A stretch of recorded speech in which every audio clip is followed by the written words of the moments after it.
Brew, was this good news or did this hurt your feelings? Bravo! Bravo! I love this. Look, after the way he played last season, Russell Wilson should make himself putty in Sean Payton's hands. No personal coaches? Yes, coach. No private office? Yes, coach. No parking spaces, plural? Yes, coach. All right? I don't care if he tells him, I didn't really like the let's ride comments. Yes, coach. All right? He should do whatever Payton wants him to do because he was incredibly bad last season. All right? And he has become close with Drew Brees, according to Peter King. And they have been talking about Sean Payton and how he can help Russ.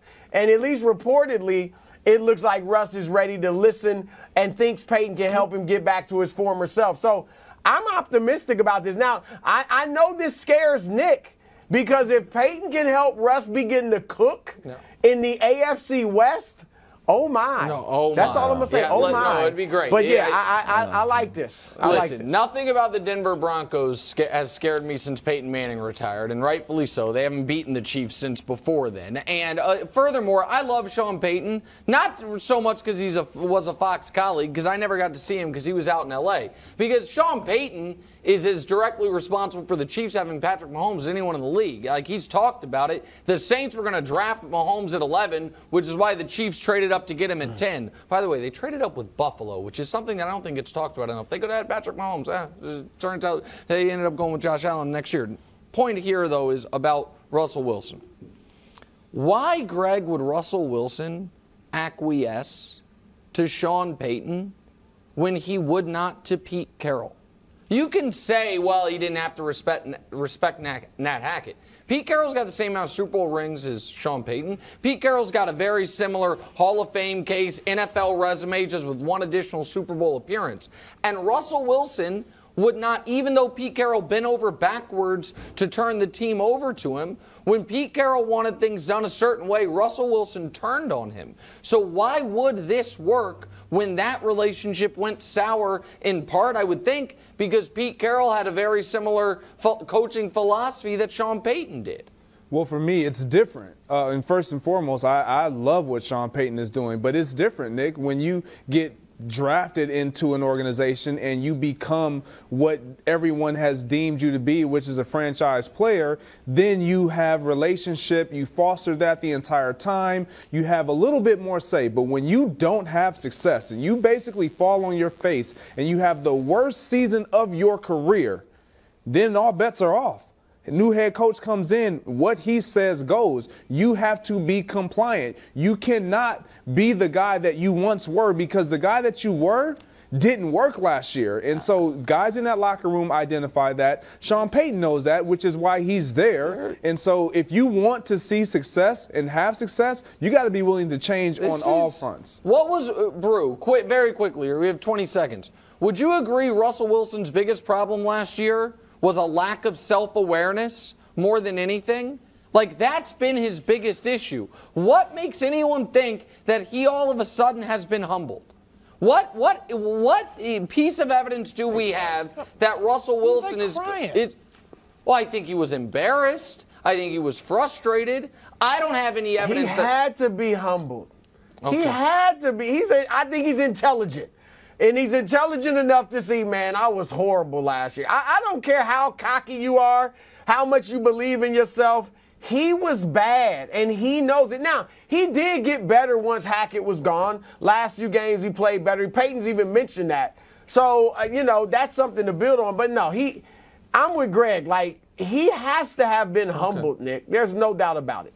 I know you don't want to see it. I get it. I know you don't want to see it. You don't want to believe the Broncos it. As but an just, adult. All right. New report out of... They scared you guys twice this year. New report out of Baltimore. Okay. New report out of Baltimore. Lamar and the Ravens might be checking notes $100 million apart on guaranteed money.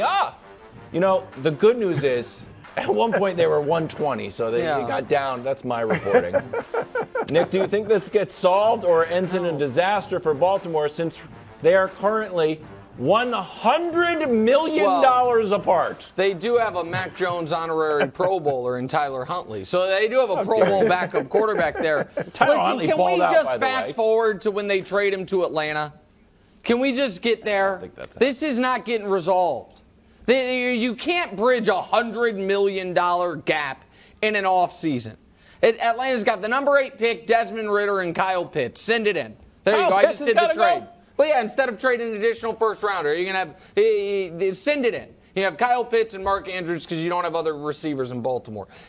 Greg, I don't think this is getting done, and I don't think Lamar's playing another game for Baltimore. Yeah, I've been on the it's going to get done. They'll figure it out. They'll find a way. And the more these reports come out, the more I'm like, it doesn't look like it's going to happen. And a large in part is because I believe when you've experienced something similar where you've paid a quarterback and you had a really good team and a nucleus of personnel and then it didn't work out and you had to rebuild that, which the Baltimore Ravens did with Joe Flacco, then you find yourself in this same situation with Lamar. It gives you a tremendous amount of pause. And so with Lamar being this far apart, I think he should get his money. I don't think it will be there any longer, but he will get paid. Wow. Atlanta definitely is. Atlanta's got the money, and they would embrace him. Brew, go ahead. I'm sorry. Yeah, look, I wouldn't mind seeing him in Atlanta. That'd be fun. But here's what I want to throw at you guys. Why not? Why don't they just do the exclusive franchise tag on him? Because I don't think And he'll he plays report. there under the tag. I don't think he'll sign it. He's a gamer. He's a baller. I don't know. He's a gamer and a feel like he baller. would. But I think towards the end of this year, in this season, we saw. Like he's willing to sit. He was hurt. He was hurt, but he used that. I mean, he had an out. I'm not going to say.